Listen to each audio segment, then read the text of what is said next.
my name is Janet Hara. I'm the Senior Director of the Center for Economic Analysis and Development. I'm housed in the Hale U.S. Bank College of Business at Northern Kentucky University. We provide a lot of research support for economic development organizations and NGOs that don't have the capacity to do in-house research themselves. We're really trying to help them identify what are the drivers for economic growth and how they can take advantage of our competitive advantages here in the region. Now with SuperH, we can take that same concept of location quotients and competitive advantages by industry sector and say, but where are our advantages in the IP space? When we look at intellectual property, that entire stream from the journal article all the way to a patent and the commercialization of a patent, where do we as a community fit in that process? With SuperH, we can now answer those questions. I think it will impact the market because oftentimes what I hear is, well, we've identified this industry cluster, but we don't know if it's real or not. It's just that it's the new sexy industry and we're supposed to be a cluster in it, so we think we are. We're going to go out and market it. We did an analysis for them as a test run using the SuperH tool that we've been working on. And it came to find out that indeed it was a real cluster for them in terms of IP. And the client's response was, this is the first time I have real data. That's a much easier sales job.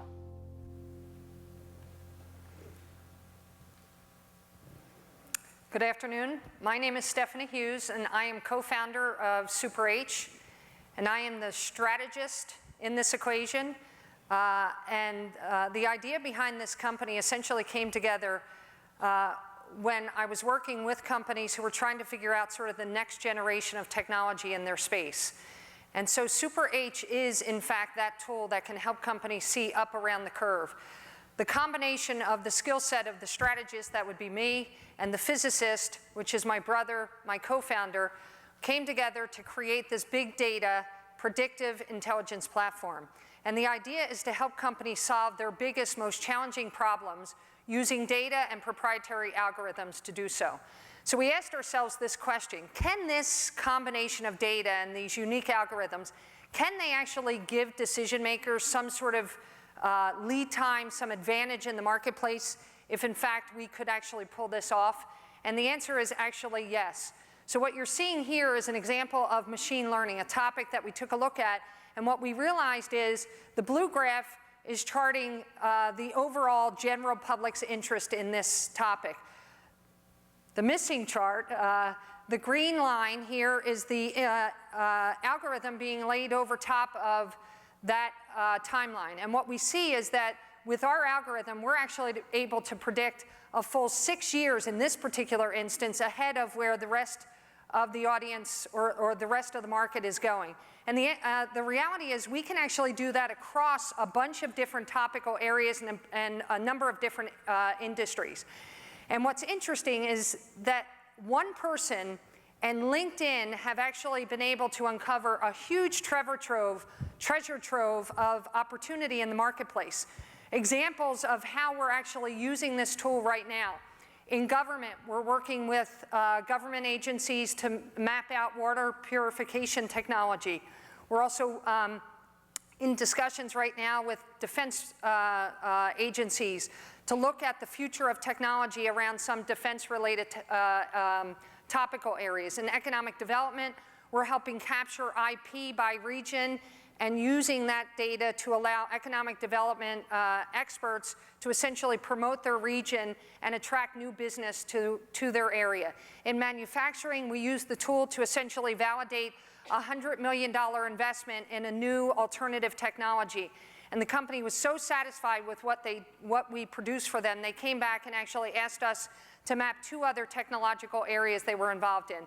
And finally, in the pharma area, we've actually helped develop disease intervention models for a big pharma company who's interested in potentially doing a bunch of other work across a bunch of other disease states.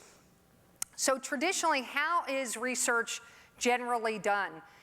Especially when it comes to big data sets. What you see here is an example of sort of a traditional application of research. We go out and we're looking for innovation, and we might uncover publication activity, which tells us some new science that might be being brought to the market.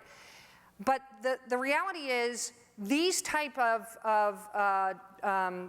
research efforts are really static. They show us a single snapshot in time, so we have publication data here. We have grant data. All of this is looking at machine learning across the Big Ten. And the recognition is, right now, it appears that Michigan and Michigan State are in the lead in terms of machine learning in this area. But the idea was these are independent, static data sets. What if we could connect all these data sets, lay a series of algorithms over top of it, and tell a more provocative, compelling story about who was actually doing the research that's happening in this space? And this is exactly what we did. This map shows the emerging science in machine learning across the Big Ten. And the main players, surprisingly, are not who you might think. Wisconsin is actually leading the charge for any UW grads in the audience. But we can actually do so much more with this tool. So it's not just connecting the data and telling sort of this interesting story, but we can actually landscape it. We can show a moving picture of what's happening in emerging science and disruptive technology that's out there. We can go underneath and see who's actually doing what subtopics are emerging in the area. We can show you who the superstars in the field are, the collaborations underneath that data to really help companies understand and accelerate their R&D or product development in these key technologies. How do we do it? Well, we connect all of these disparate data sets. You imagine patents or grants or poster board presentations.